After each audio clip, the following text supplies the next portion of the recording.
Hey guys, it's Robin, RsIslandCrafts, and welcome to my craft room. This video is my Whip It Wednesday video, where I show you all my whips, my FOs, and anything crafty I've been doing this week. Now I know some of you, those are new terms for you, and it's really simple. It seems like every craft just wants to have their own little slang. Some of them cross over though. A whip is just simply a work in progress, WIP, something that you're continually working on, but you haven't finished it yet. And an FO is a finished object, so that's something you have finished. Like these pin cushions from last week's tutorial video, these are my FOs. You've seen these. I'll go ahead and put a link up in the iCard if you want to see how I made these pin cushions. But those are done. I've also finished the, what is this called? This is called the Teenager Approved Hat by Aaron Anton from the Homespun Life. This is where I was when you saw it last week. I just gotten past the brim. Like I said, I like to knit this to 9.5 inches before I start the decreases. I knit this on a size 5 and I do a twisted rib brim. And then I use a size 6 and I did the stockinette stitch, or you're knitting in a round, so it's just knit, knit, knit for the top part. Now a knit 1, purl 1 twisted rib just means normally you would do knit 2 stitches and purl 2 stitches. For this one, you knit 1 stitch through the back loop and then you purl the next stitch, and it just kind of gives your, let's see if we can see how this goes. It twists the stitches, so it makes your knit stitches stick up really well. Sometimes they'll be on a little bit of a slant, but it gives this nice, when it stretches out, sometimes the knit 2, purl 2, it just gives this really stretched out look. But when you stretch out the knit 1, purl 1, it just gives these nice mountains and valleys to it, and I really just like it. It's not the best stitch to be knitting, especially for this long, but I do like the way it looks.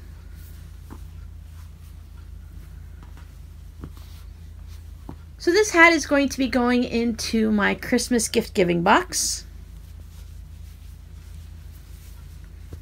This is one of the hats. I adjusted the Teenager Approved hat. I believe she casts on 88 stitches. My son Robbie prefers 100, and he likes it a little bit longer than she does. I believe she does hers for 8.5 or 9 inches. He likes his 9.5 before the decreases. He wants that extra bit of slouch at the back of his head. He likes to fold up the brim. Sometimes he does, sometimes he doesn't, and it really holds all that extra hair. He's got really thick hair. And it's very popular with the kids his age. I've made several for him and his friends in the last few years. So I think this works really good for I think even the preteens would like this, all the way up into early 20-somethings. When I knit my hats, I just use a standard, I believe this is a Susan Bates that I pick it up at Michael's or Joann's real cheap. Michael's also now has their Loops and Thread brand. I use these. I was a little concerned with these needles. Let me see if I can get them out of the package.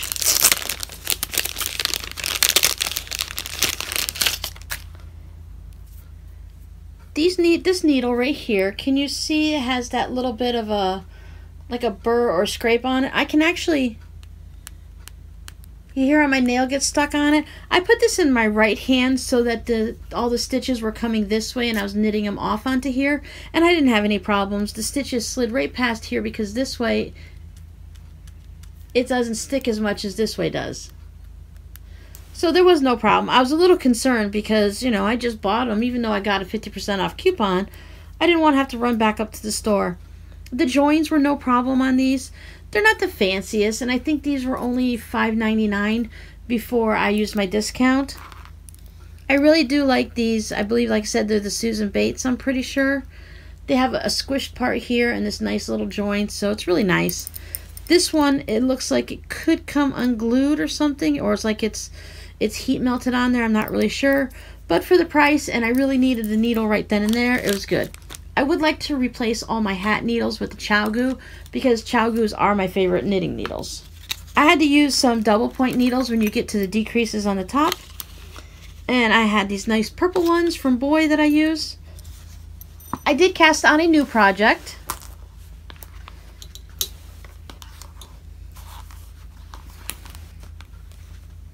I started working on this really pretty shawl. Well, the shawl so far is just your basic shawl.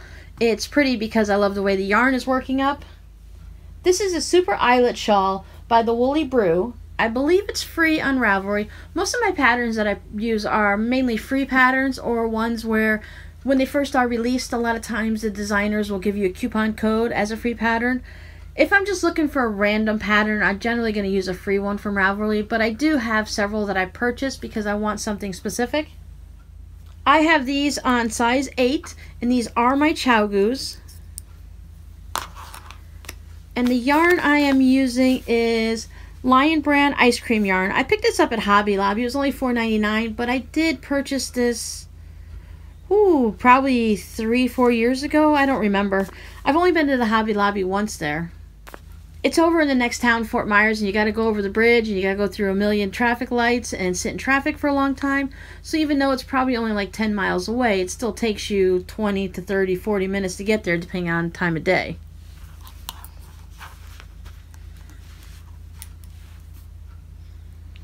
But this shawl is going to have a lot of, these are called eyelets, these little holes here. This is the center of the shawl. They call it a spine because, as you can see, this looks like the main spine of the human body, and it's got all the little nerves going off of it. This is the part right here that's going to go across your neck, and then it's just going to keep getting bigger and bigger and bigger. And then the bottom half has all these different little eyelets like this, so the whole thing is going to have a whole bunch of holes in it. But I really like this. I bought this because I love grays. Grays are really a good neutral color. So if I want to give it as a gift, it's pretty much going to work with everyone unless that person really does not like gray. It is 100% acrylic. It is considered a fine number 2. So this is like one step up from sock knitting yarn. It's more like a baby yarn. Hence the picture of the baby with the Afghan under it.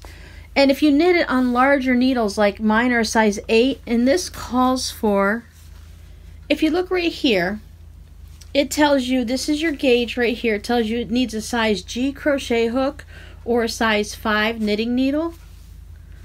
And that'll give you a nice even weave, but I wanted it to be nice and loose and flowy, so it kind of drapes over your back and your shoulders nicely, so I went up 3 sizes to a size 8. I know me, when I knit on a size 8 with this type of yarn, that I'm going to get a nice drape to it. So it's just kind of an automatic thing I do. Now the other knitting project, I did actually finish my son Robbie's rainbow socks. And these socks were full of drama. I told you I had to go and buy a third skein of yarn. I'm using the Patent Croix socks. And this is in the colorway Sunburst Stripes. But because even though it's a 50 gram, its yardage was a little bit less than normal. It only had 152, and normally they're closer to the 200 mark. So I should have paid attention to that ahead of time when I purchased it and bought 3 to start with. But as you can see, I put the weight on here, I weighed it, and there's 30 grams left. I don't think that's going to be enough for me to make a pair of shorty socks for myself. I might be able to get some fingerness mitts out of it.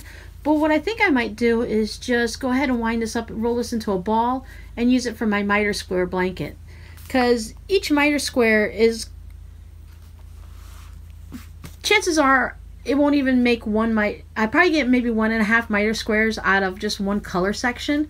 So I'll have a variety of these throughout the blanket, and some of them will be 2, and some of them will be just 1 of each color. So it'll add a lot of brightness to my blanket. So, and I don't mind having multiples of the same yarn. A lot of people are only using their yarn once for one square and then they'll never use it again. Me, I'm like, this is going to be a scrap blanket. I'm going to use every bit of my scrap that I have. But so with the drama with these socks, this is the sock that I'd finished first. And I'd just gotten up to probably, I think, halfway through this blue, and I had about this much yarn left. But when I knit this sock, I got all the way up to about here, somewhere in this general area, before I ran out of yarn. And I thought, that's really weird. Were the yarns that far off in each skein that I only got to here on one sock, but then I got another 10 or 15 rows out of the next sock? That's pretty kind of crazy. But then I started to hold the socks up, and I was going to show hubby. I took the heels, and I matched the heels up like this. And I'm going to say, oh, hubby, look, you know, I got so much different mileage out of each skein of yarn. But then I realized that one sock was like this. So my heart dropped. Then I started figuring out, I started counting, 10, 20, 30, 40, 50, 60, 70. And I got to 80 on this one. And then I went 10, 20, 30, 40, 50, 60, 70. So this one was actually 10 rows shorter than this sock. Now, if your socks are like 2 rows shorter, maybe 3, it's okay, depending on where it is shorter. If it was shorter up here, you can kind of fudge it and it'll be all right. It's up in your pants and no one's going to notice it. But 10 rows shorter on the foot on Robbie's size 14 foot is not really going to work. It wouldn't fit his foot then, because that's basically, it's an inch difference. So if he's got, I think a size 14 gives him like a 12 or 13 inch foot, being an inch short is not going to make the heel fit into the right spot. So there was a problem. Once I realized where my mistake was, it was no big deal. I knew how I was going to fix it. So I went ahead, and lucky, when I opened up this new ball of yarn, it just happened to be right around this blue section here. I'm confusing myself. Whatever sock was done, I'd run out right along the blue, and the new skein of yarn had gone ahead and started right about at the same section. Oh, where the blue was going into the green, that's where I ran out. So what I did is I just went ahead, it's on the short sock obviously because it was up a little bit wherever it was, so I went ahead and just joined it in, and if it had a little bit extra, as you can see, this one has a little bit more and this one went right into the green. I just went ahead, I didn't really mind that at all, and I just finished this sock. Then I was done.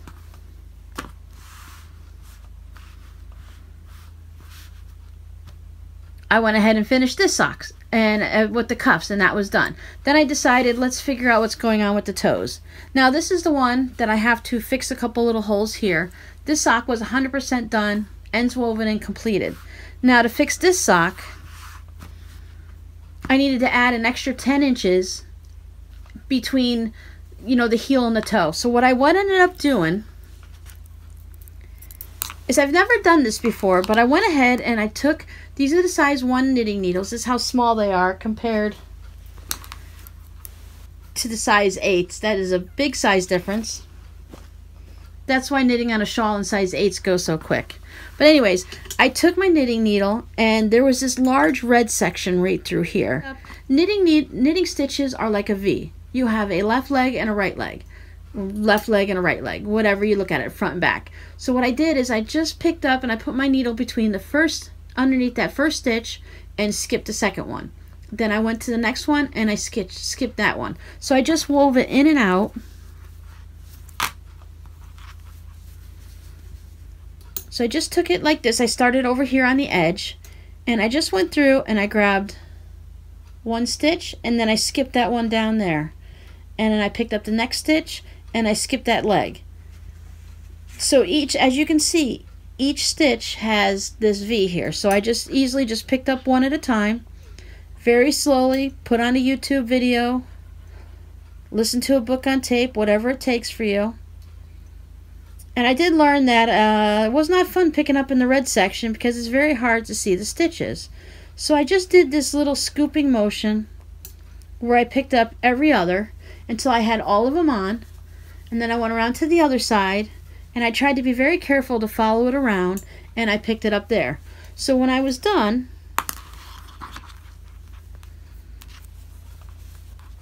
I had the front row on one needle and the back row on the next needle. Someone had mentioned that you could easily just go ahead and cut the toe off, and it is a little bit harder to pull the stitches. If I were to cut right here, I can just pull and pull and pull and it will come off. Because I knit my sock from toe up, wherever you end, you can just easily unpull the project, and what they call unknitting it or frogging it. And, because when you're pulling your stitches out, you're ripping them out, so you're going rip it, rip it, rip it, so it sounds like a frog. They call it frogging it. So you can easily do it that way. But if you're going this way, then you're going on the opposite side of all these basically little knots that you're tying into this.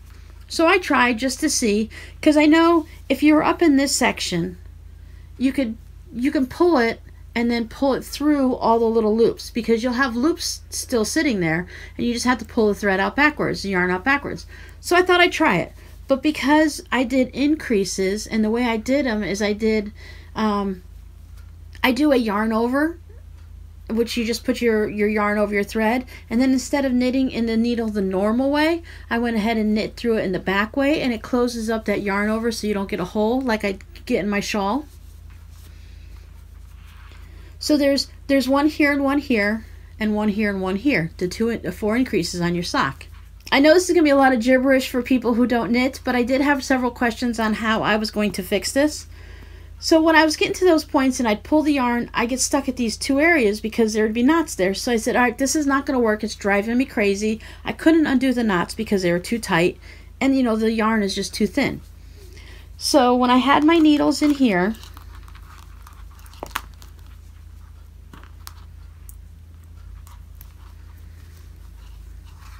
so I put my needles up a little bit past, you could see where the end of the increases are right here. It has this little bump like, and you can see that this little line stops. So I put my needles pretty far up here. Technically they were up here, but then I had to knit 10 rows. So they were about here based on where my toe was. So then I just took my scissors right past the increases here, and I just cut that toe right off. I said, forget it. Cut the toe off. I saved that yarn for my miter square blanket because I wasn't sure. I wanted to make sure I kind of get a little close to the sequence. And since it had a blue-green toe, it wasn't going to work with my red that I was into. So I cut it off, and then I picked off all the little threads that were just hanging, the little pieces of yarn from where I cut it off. And I kept my needles in here, and then I just started pulling it until I've got about 1 or 2 rounds of knitting still past where my needles were sitting in, and then I just slowly pulled it out to where I had just to the point there, and then I was very, very careful, and I just kept pulling them out little by little, gently and slowly, until all I had was the stitches that were on my needles and all of the toe was gone. And then just to make sure I had all my stitches orientated right and everything was good, I went ahead and I unknit around. And then instead of increasing and just going forward and knitting to the next row, anyone who knows how to knit, they know how to unknit. I just slowly took my stitches back and I just transferred them all off from needle to needle so that I had an excess amount of yarn hanging off the edge. And then I was just ready to go. My needles were in a bunch of live stitches. The knitting gods was with me that day because everything worked out really good. It took me about 20 or 30 minutes to get it all taken care of. It really took me quite a while to get the stitches on the needle, but I didn't really want to go all the way back up to the yellow. So I just put the sock really close to my face so I could see in good lighting, and I just picked up each stitch. And since I was in the red, I was a little concerned that I might have missed one, and that's another good reason to tink back a row. And tink is T-I-N-K, which is knit, K-N-I-T, spelled backwards. So when you're tinking, you're knitting backwards. And I got lucky because the next part of, after finishing this sock off, as you can see, I ended just a little bit into the red, and I had started in the red right here, so I was perfect. So I just started knitting again, and it ended up really well. I was so surprised of how similar these socks were and how they're almost pretty much matching. With all that extra work I had to do on them, they actually match and line almost basically up. You know, like you're going to have a little bit, lose it here in the cuff, but the rest worked out really, really well. I was totally shocked. When I'm feeling right here, I can kind of feel a little bit of a slight indent because I know it's there. But once these are washed and worn and stuff, you'll never feel that. I don't think he's going to feel it on the inside of his sock. And then I just did a Kitchener at the end. This one, like I said, I did the toe up and I increased my way up. And this one, I just decreased my way down. I do a regular row and an increase row, so I just did a decrease row and a regular row. And the toes look really similar. The Kitchener actually looks it's a little bit more rounded over the top than when I do the Judy's Magic cast on. But Kitchener stitch doesn't bother me. It's just a little poofier, but like I said, once everything gets washed and all, it's all going to come out the same. So that was the saga of Robbie's rainbow socks, and these are all done. I'm going to kind of actually miss knitting on these because I loved seeing all the different bright colors coming up. We gave Robbie a ride to work the other day because he's had problems with his car. And I asked him, I said, hey, are you still interested in having the hand-knit socks? And he's like, oh, yeah, definitely. I said, okay. I said, just to let you know, I've been talking about you constantly on YouTube. He got a little scared. I said, no, I'm just talking about your socks and stuff and how you're very particular. And once you found a sock you liked, you want me to make it the same way all the time. Oh, and as I've mentioned before, it's the Flegel heel that I use. No contrasting toes or cuffs because he's very particular and he wants his socks only to be one yarn, even though he does wear them if I have to add a little. He prefers I add the color if I needed to extend these without, because I didn't have any yarn and I wanted to add just a red color. He prefers I add it in the cuff because you don't really see that underneath your pants. He likes to wear the slides where you can see the socks, and he's happy. So all I got to do is weave in the ends on this sock, fix up these little holes here just to make sure that they're nice and neat looking and they don't stand out. It's not like it's going to be a danger to them. And I'll be ready to cast on his second. How many pairs have I got? This is his third pair for Christmas. Hold on. Yes, I believe this is the third pair that I've made for him this year. So I tell you, the boy likes really bright stuff, so he's going to be much happier seeing this than he is going to be seeing these. He's going to wear these around the house and do whatever, but when he goes out, he's going to be wearing those. This is just all I happen to have for sock yarn at the time, and it just needed to be made up, so this is what he's getting. But definitely green is not his favorite, and yeah, they're a little bit dull for him. The boy likes bright stuff. The last thing I worked on this week was my purple batik tree. Turn it a little sideways so you can see the whole color change.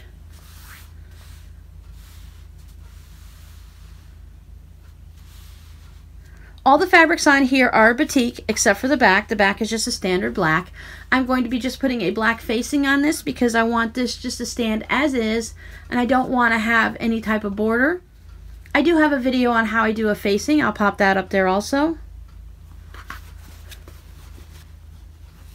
And you can't see the distance from here though, but the tree does have some variation in the bark. It's kind of a golden tan color. I used 1, 2, 3, 4, 5, 6 different batiks. I won these from one of the Island Batik. They had a blog hop. I want to say it was in February, or maybe it might have been in January. It was in January blog hop, and I received the batiks in the mail in February. Actually, the person who I won these batiks from, they did something similar. They did a kind of a diagonal brick pattern, and she put a tree, she used a black tree. I had a black tree cut out for this, but it just didn't look right. So I had this black tree, and it's okay, but it's kind of dark on these specific batiks. So then I had this. This is more of like a wood grain fabric for the tree, and I thought that would look much nicer on there, and it does. It stands out nicely. So I decided I'll just save this black tree for when I'm working on a lighter fabric. Never know, it might be on one of these one time because that looks really good on there. So these are the big pieces of the fabric that I used. This is the green. I think these are all basically similar to like a tree or a woodsy design. So there's the green. And then I used the purple next. It has these little mountains like on it. I thought that was really nice. And then I started to get, I wasn't sure on how I wanted to do the progression up this way. And I'm not sure if I should have switched these two around. But the lighter pink in here made me think that it should go on top and that this was the next one. And that one has like the leaf prints on it, the leaf release or something they call it. And then this one is trees again.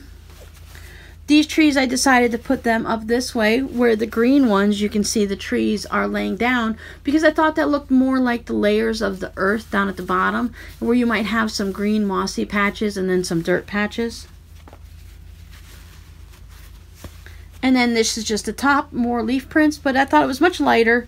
So that went more like, I was thinking more like the setting sun, where sometimes it's really dark and purple when it's at dusk time. So I really liked how it's turned out.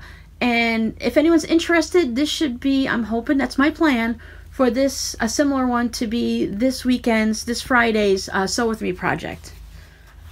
On the back, you can see that I used a tan thread to stitch down the tree. And then you could see the stitching through the back. So I thought that was a neat little thing on the back. If, depending on what you're making, you could actually hang this quilt either way. You can have the back in the front, or you can have it in the front like this. Now, of course, I like this with all the colors more. But I think that's what I might be doing with a lot of my art quilts now. Just go ahead and leave in the back be a black fabric so that any of the thread that I use in the front can go through. Now, as you notice, there's only a tree on here, but all of these fabrics have been quilted down. I only quilted them down through the batting though, so you can see all the stitching through there. A little art wall hanging like this does not need a lot of quilting. It will be fine just as it is. Each layer is stitched down and the tree will hold it all together. So that's it for me for this WIP It Wednesday. I did not touch any of my embroidery projects, no hand stitching or anything like that, but I've had fun this week, especially with this project. This was my favorite. I hope you guys come back on Friday, and we'll be making a Halloween one with a giant spider. And until the next video, I'll see you guys later. Bye!